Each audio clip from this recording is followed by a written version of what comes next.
Dear students, আজি তোমালোকৰ কাৰণে এটা অতি গুৰুত্বপূৰ্ণ ভিডিও আনিছো য'ত আমি ফিগাৰ অফ স্পীচৰ ওপৰত আলোচনা কৰিম। ইয়াৰ আগত আমি পাৰ্টস অফ স্পীচৰ ওপৰত আলোচনা কৰিছিলো য'ত আমি খুব থ্ৰুলি নাউন, প্ৰনাউন, এডজেক্টিভ, ভাৰ্ব, এডভাৰ্ব এইবিলাক আলোচনা কৰা আছে। খুব ভালদৰে আলোচনা কৰা আছে, তোমালোকে চাব পাৰা। আজি আমি ফিগাৰ অফ স্পীচৰ ওপৰত আলোচনা কৰিম। ফিগাৰ অফ স্পীচ কি হয়? ফিগাৰ অফ স্পীচ ইউজ কৰা হয় এটা ভাষাৰ সৌন্দৰ্য বঢ়াবৰ কাৰণে, সৌন্দৰ্য বিউটি নহয় জানো, সৌন্দৰ্য বঢ়াবৰ কাৰণে, কোনো এটা বস্তু কম্পেয়াৰ কৰিবৰ কাৰণে আৰু স্পষ্ট ৰূপত ক্লিয়াৰ দেখাবৰ কাৰণে আমি কি ইউজ কৰোঁ? ফিগাৰ অফ স্পীচ ইউজ কৰোঁ। অৰ্থাৎ আমি পোনে পোনে কথাটো নকৈ যদি আমি ফিগাৰ অফ স্পীচ ইউজ কৰোঁ তেতিয়া আৰু ভাল লাগে শুনিবলৈ আৰু স্পষ্টকৈ বুজি পোৱা যায়। আমি এক্সাম্পল ৰাখিছোঁ তেতিয়া আৰু কনচেপ্টটো ক্লিয়াৰ হ'ব। এনেকৈ কৈজতকৈ এক্সাম্পল চালে সহজে বুজি পাবা। ফিগাৰ অফ স্পীচ কেইবাটাও আছে, কিন্তু আজি আমি আটাইতকৈ প্ৰয়োজনীয় যি চাৰিটা আছে সেইকেইটা প্ৰথমে আলোচনা কৰিছোঁ। পিছত বাকীখিনি আলোচনা কৰিম চিমিলি, মেটাফৰ, পাৰ্চনিফিকেশ্যন, হাইপাৰবলে। আমি খুব সহজ ভাষাত বুজিবলৈ চেষ্টা কৰিম। ভিডিঅ'টো শেষলৈকে চাবা। প্ৰথমতে চোৱা চিমিলি। চিমিলি কি হয়? আ চিমিলি ইজ এ কম্পেৰিজন দেখিছানে? তুলনা কৰা হয় between two different things using the words like so' or as. কি কৰা হয়? কম্পেৰিজন কৰা হয়, কম্পেয়াৰ কৰা হয়। কাৰ টু ডিফাৰেণ্ট থিংছ, দুটা বস্তুৰ মাজত। মই বস্তু বুলি কৈছোঁ, মানুহো হ'ব পাৰে, বেলেগ কিবাও হ'ব পাৰে। এটা বস্তু এণ্ড বোথ আৰ ডিফাৰেণ্ট। ইয়াত কৈছে দুটা ডিফাৰেণ্ট বস্তুৰ মাজত কম্পেয়াৰ কৰিবৰ কাৰণে কি ইউজ কৰা হয়। যদি চেণ্টেন্সটোত লাইক থাকে, চ' থাকে আৰু এছ থাকে তেতিয়া সেইটো কি বুলি কয়? চিমিলি বুলি কোৱা হয়। এক্সাম্পল চোৱা, her smile was as bright as the sun. তাৰ হাঁহিটো কেনেকুৱা আছিলে? বেলিটোৰ দৰে উজ্জ্বল আছিল। As bright as the sun. গতিকে কি ইউজ কৰা হৈছে? এইটো চোৱা, এজ ইউজ কৰিছে নহয় জানো? এজ ইউজ কৰিছে আৰু কি কৈছে? As bright as the sun. তাৰপিছৰটো চোৱা, মই এটা নোট লিখি দিছোঁ, এইটো পঢ়ি চোৱাচোন। এইটো পঢ়ি চোৱা। Here the smile is compared. স্মাইলটো কম্পেয়াৰ কৰিছে কাৰ লগত? The brightness of the sun. ছানৰ ব্ৰাইটনেছৰ লগত কম্পেয়াৰ কৰিছে। ঠিক আছে, আৰু কি ইউজ কৰিছে? এছ। তাৰপিছতো চোৱা, এক নম্বৰটো, her voice was as soft as silk. কিহৰ লগত তুলনা কৰিছে? As soft as silk. তাৰ মাতটো মিহি বুজাবৰ কাৰণে সূতাৰ লগত তুলনা কৰিছে, চিল্কৰ লগত কম্পেয়াৰ কৰিছে। আৰু কেনেকুৱা কৈছে? Soothing everyone who heard it. নহয় জানো, যে যোনে শুনিছে তাৰ কি হৈছে? মনটো ভাল লাগিছে, শুনি ভাল পাইছে। গতিকে কি হৈছে? এজ ছফ্ট এজ চিল্ক বুলি কৈছে। আৰু কি ইউজ কৰিছে? এজ ইউজ কৰা আছে, এইটো এজ। দেখিছেনে? তাৰপিছৰটো চোৱা, দ্য এথলিট ৰেন, পাষ্ট টেন্সত আছে ৰেন। দ্য এথলিট ৰেন লাইক এ চিটা। কিহৰ দৰে দৌৰিছিলে? চিটাৰ দৰে দৌৰিছিলে। চুইফলি অভাৰটেকিং অল হিজ কম্পিটিটৰ্ছ। চিটাৰ লগত কিয় তুলনা কৰিছিলে? তেওঁ জোৰত দৌৰিছে, বেগাই দৌৰিছে, আৰু তেওঁ যিবিলাক কম্পিটিটৰ আছিলে বা সকলোকে কি কৰিছে? অভাৰটেক কৰি গৈছে। ইমানেই তেওঁ জোৰত দৌৰিছে, আৰু সেইটো বুজাবৰ কাৰণে কি ইউজ কৰিছে? চিটাৰ লগত তেওঁক কম্পেয়াৰ কৰিছে, লাইক এ চিটা। আৰু ইয়াত কি ইউজ কৰিছে? লাইক আছে। গতিকে এইটো কি হয়? চিমিলি হয়। ৩ নম্বৰটো চোৱা, the water was as cold as ice. পানীখিনি ঠাণ্ডা আছিলে, কিন্তু বেছি ঠাণ্ডা বুজাবৰ কাৰণে কি ইউজ কৰিছে? আইচ ইউজ কৰিছে। অৰ্থাৎ ঠাণ্ডাৰ মাত্ৰাটো বঢ়াই দিছে। আইচ বুলি ক'লে গম পাইছোঁ পানীখিনি বেছি ঠাণ্ডা আছিলে। চিলিং মে টু দ্য বন, হাড়লৈকে কঁপাই দিছিলে। ৪ নম্বৰটো চোৱা, the water was so' clear. পানীখিনি ইমানেই ক্লিয়াৰ আছিলে, পৰিষ্কাৰ আছিলে। It look like glass beneath the sunlight. বেলিৰ পোহৰত থকা এখন গ্লাছৰ দৰে লাগিছিলে। অৰ্থাৎ পানীখিনি বেছি পৰিষ্কাৰ আছিলে, সেইটো বুজাবৰ কাৰণে এখন গ্লাছৰ লগত তুলনা কৰিছে, যিখন বেলিৰ পোহৰত থকা গ্লাছ। নহয় জানো? গতিকে ছ' ক্লিয়াৰ টো কি কৈছে? ছ' আছে আৰু ক্লিয়াৰ আছে, কম্পেয়াৰ কৰিছে। গতিকে কি হ'ব? এইটো চিমিলি হ'ব। ৫ নম্বৰটো চোৱা, his words were so' sharp. তেওঁৰ শব্দবিলাক ইমানেই শ্বাৰ্প আছিলে, ইমানেই তীক্ষ্ণ আছিলে। কি কৰিছিলে? কিহৰ লগত তুলনা কৰিছে? They cut through the silence like a knife. এখন ছুৰীৰ দৰে আঘাত কৰিছিলে। গতিকে তেওঁৰ কথাবিলাকে ছুৰীৰ দৰে আঘাত কৰিছে। গতিকে ইমানেই তীক্ষ্ণ বুজাবৰ কাৰণে কি ইউজ কৰিছে? ছ' ইউজ কৰিছে। ছ' শ্বাৰ্প বুলি কৈছে আৰু কম্পেয়াৰ কৰিছে এখন ছুৰীৰ লগত। গতিকে যেতিয়া চিমিলি থাকে তাত কি থাকিব? ছ' থাকিব, এছ থাকিব বা লাইক থাকিব। এইকেইটা ৱৰ্ড ইউজ কৰি বেলেগ কিবা এটা বস্তুৰ লগত তুলনা কৰিব। ঠিক আছে যেনেকৈ তেওঁৰ ভয়েসটো কি কৰিছে তেওঁ ৱৰ্ডছটো তুলনা কৰিছে নাইফৰ লগত বেলেগ বেলেগ বস্তু পানীখিনি তুলনা কৰিছে এখন গ্লাছৰ লগত বেলেগ বেলেগ বস্তু হেতুৱে হল সিমিলিৰ কাম ঠিক আছে মেটাফৰটো চোৱা সিমিলি আৰু মেটাফৰ একেই অলপ পাছত বুজি পাই যাবা a metaphor makes a direct comparison between two unlike things without using like as amplifying that one thing is the other এত কি কৈছে ইয়াত দুটা different thing এটা বেলেগ বেলেগ বস্তুৰ লগত two unlike thing বুলি কৈছে অৰ্থাৎ বেলেগ বেলেগ বস্তু কম্পেয়াৰ কৰিছে মানুহ হ'ব পাৰে বেলেগ বস্তু হ'ব পাৰে এটা বস্তু এটা বেলেগ বস্তু কিন্তু ইয়াত ডাইৰেক্ট কম্পেৰিজন হয় কোনো লাইক সো এইবিলাক আৰু এস এইবিলাক আৰু নালাগে এটুক ডাইৰেক্ট এটু বুলি কৈ দিছে ডাইৰেক্ট কম্পেয়াৰ কৰি দিছে এক্সাম্পল চোৱা টাইম ইজ থিফ সময়ক চোৰ বুলি কৈছে time is like a thief এনেকেতো কোৱা নাই লাইক ইউজ কৰা নাই সো ইউজ কৰা নাই এটা কি কৈছে টাইম ইজ এ থিফ এনটটো চোৱাচোন this implies that time steals moments from our lives like a thief without using like or as ইয়াত কি কৈছে মানে এইটো অৰ্থ বুজাইছে যে সময়ে কি কৈছে চোৰৰ লেখিয়াকৈ আমাৰ যিবিলাক মোমেণ্টছ আছে মুহূৰ্তবিলাক চুৰ কৰি লৈ যায় অৰ্থাৎ আমি গম নোপোৱাকৈ সময়বিলাক আমাৰ পৰা গৈ থাকে হেতুৱে কৈছে টাইম ইজ থিফ সময় চোৰ এক্সাম্পল বিলাক চোৱা এক নম্বৰটো চোৱা লাইফ ইজ এ জাৰ্নি জীৱনটো এটা জাৰ্নি যাত্ৰা full of unexpected twist and turns জীৱনটো কি বুলি কৈছে এটা জাৰ্নি বুলি কৈছে life is like a journey বুলি কোৱা নাই কোনো লাইক ইউজ কৰা নাই এজ ইউজ কৰা নাই এটা কৈছে ফুল অফ আনএক্সপেক্টেড টুইষ্ট মানে কেতিয়া মানুহৰ জীৱনত কি হৈ যায় গম নাপায় আজি ভাল কাইলৈ বেয়া টাৰ্নছ আৰু কি টাৰ্নছ লয় মানে টাৰ্নিং যে আমি যিটো কওঁ টাৰ্ন কেতিয়া কোনফালে গতি লয় কোনেও গম নাপায় সেইকাৰণে কৈছে লাইফ ইজ এ জাৰ্নি দুই নম্বৰটো চোৱা ইয়াত একেই কথা ইয়াত খালি লাইক এজ সো এইবিলাক ইউজ নকৰাকৈ পোনে পোনে কম্পেয়াৰ কৰি দিয়ে লাইফ জাৰ্নি গম পাইছা তাৰপিছতে চোৱা হিজ ৱৰ্ডছ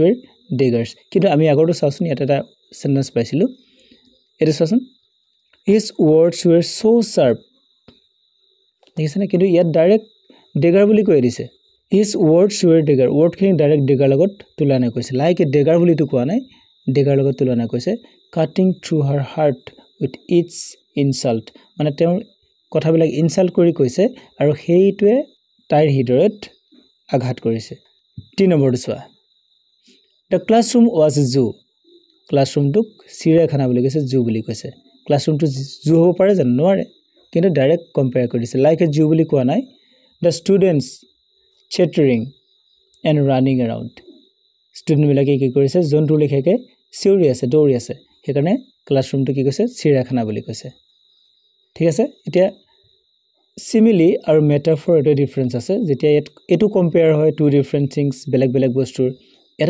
এটো কম্পেয়াৰ কৰা হয় কিন্তু ইয়াত লাইক আৰু সো এছ এইকেইটা থাকে কিন্তু ইয়াত নাথাকে ঠিক আছে it is a personification is attributing human qualities or abilities to non human things ইয়াত কি কৰা হৈছে পাৰ্চন অৰ্থ লৈছে পাৰ্চন মানে কি মানুহক আমি পাৰ্চন বুলি কওঁ যেতিয়া আমি কোনোবা মানুহৰ গুণ হিউমেন কোৱালিটিজ মানুহৰ যিবিলাক গুণ আছে আচৰণ আছে সেইবিলাক যেতিয়া নন হিউমেন থিংছ বা যিবিলাক মানুহ নহয় জড় বস্তু বা বেলেগ বস্তুৰ লগত আমি যেতিয়া তুলনা কৰোঁ দি দিওঁ মানুহৰ গুণটো তাৰ আছে বুলি ক'ম তেতিয়া আমি কি কওঁ সেইটো পাৰ্চনিফিকেশ্যন বুলি ক'ম পাৰ্চনৰ পৰা পাৰ্চনিফিকেশ্যন এক্সাম্পল চোৱা the wind whispered through the trees the wind বতাহটো কি কৈছে উইস্পাৰ্ড মানে ফুচফুচাই কথা কোৱা সৰু সৰুকৈ কথা কোৱা কিন্তু বতাহে সৰু সৰুকৈ কথা কয় নেকি নকয় সেই বতাহটোক আমি কি কৰিছোঁ মানুহে সৰু সৰুকৈ কথা কয় সেই মানুহে সৰু সৰুকৈ কোৱা কথাটো তাক আমি দি দিছোঁ যে গছবিলাকৰ মাজে মাজে কি কৰিছে বতাহ জাকে ফুচফুচাই কথা কৈছে সৰু সৰুকৈ কথা কৈছে কিন্তু বতাহে কথা কয় জানো নকয় কিন্তু আমি সেইটো শুনি ভাল লাগিবৰ কাৰণে হুইস্পাৰ কৰা বুলি কৈছোঁ ঠিক আছে নটটো চোৱা wind is given the human ability to whisper যে বতাহক কি দিয়া হৈছে হিউমেন এবিলিটিটো দিয়া হৈছে যে হি হুইস্পাৰ কৰিছে নহয় জানো the old house groaned as the wind rattted its windows.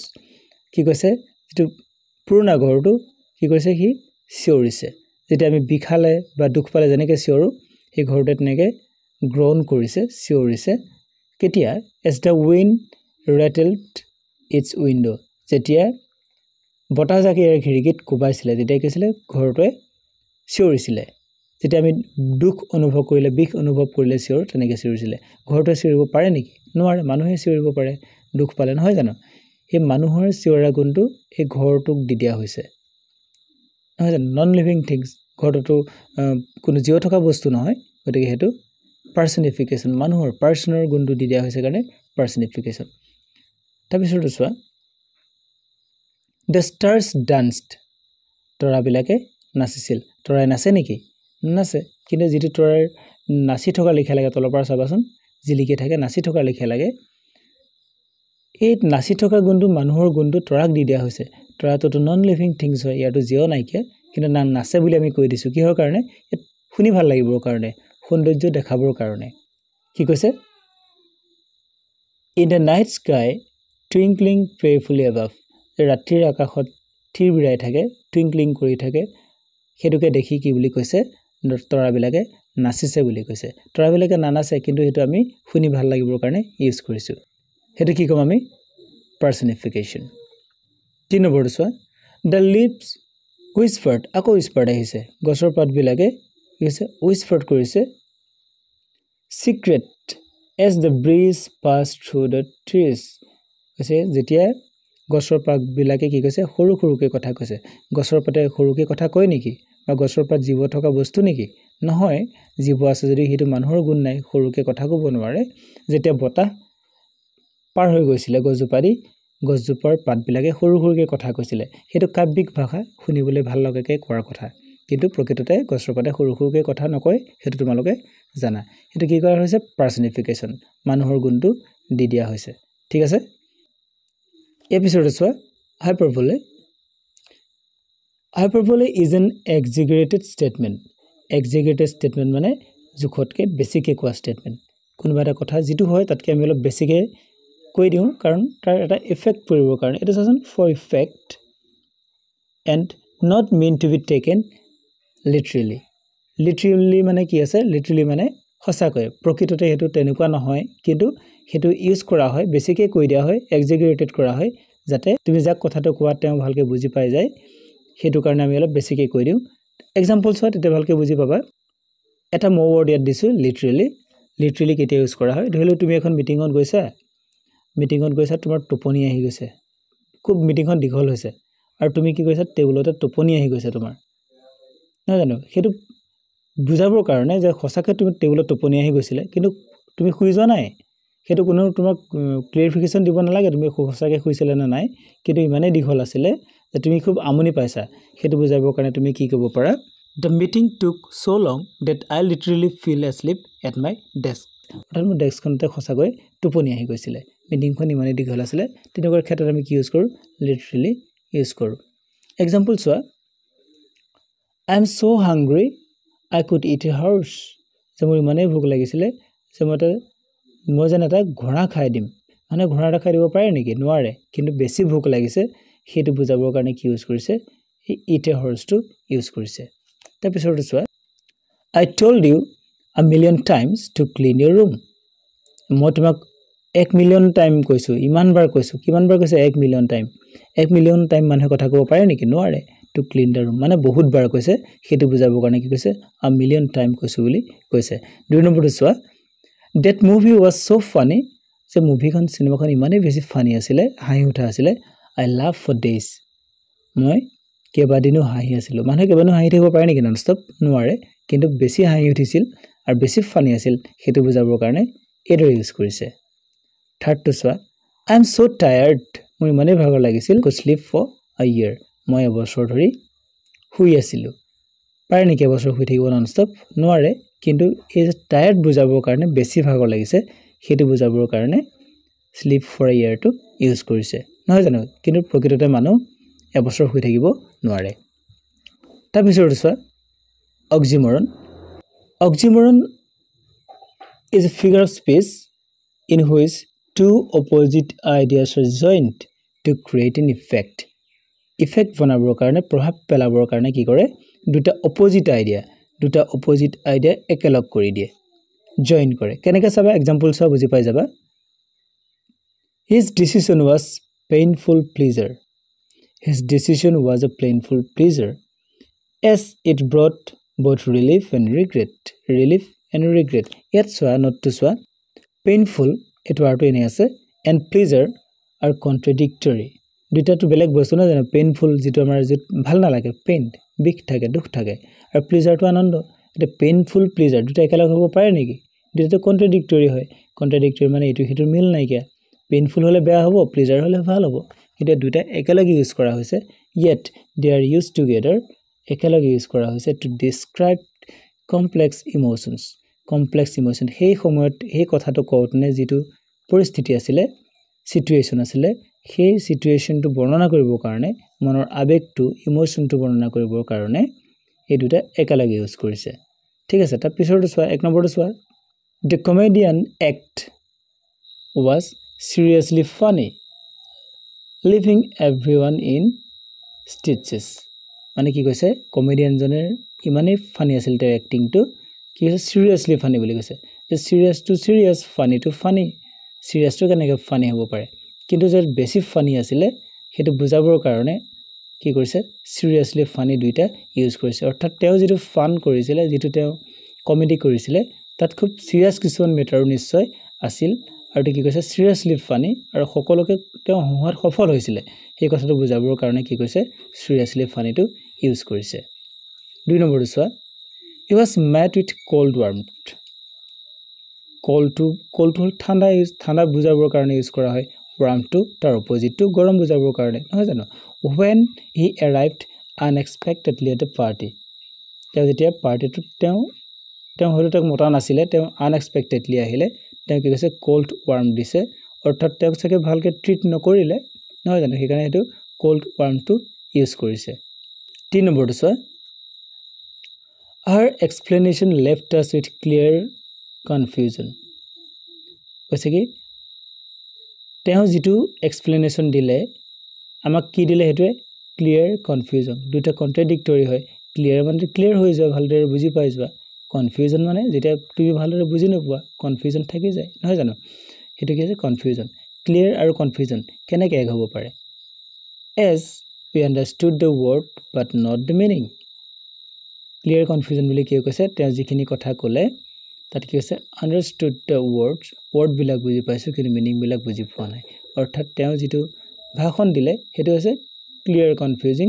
হেতু মানে কনফিউজিং আছিল তাত ক্লিয়াৰিটি নাছিলে কিন্তু হেইটো বুজাবৰ কাৰণে কি ইউজ কৰিছে ক্লিয়াৰ কনফিউজনটো ইউজ কৰিছে দুটা কন্ট্ৰাডিক্টৰি ৱৰ্ড তাৰ পিছৰটো চোৱা It was a bittersweet victory as she had won but at a great cost bittersweet bitter মানে তিতা sweet মানে মিঠা তোমাৰ এক্সপেৰিয়েন্স তো হয় বিটাৰ হ'ব তিতা হ'ব নহলে মিঠা হ'ব কিন্তু জিকি পেলাই কিয় বিটাৰ sweet বুলি কৈছে কাৰণ তেও জিকিছে কিন্তু বহুত কষ্টৰ but at a great cost খুব কষ্ট কৰিব লগা হৈছে তাৰ পিছতে তেও জিকিছে গতিকে কি কৈছে এটো বিটাৰ sweet বুলি কৈছে ঠিক আছে আমাৰ ভিডিওটো ইমানে আছিল যদি ভিডিওটোৰ পৰা লাভ হৈছে বুলি ভাবিছা ভিডিও লাইক কৰিবা আৰু চেনেলটো সাবস্ক্ৰাইব কৰিবা ধন্যবাদ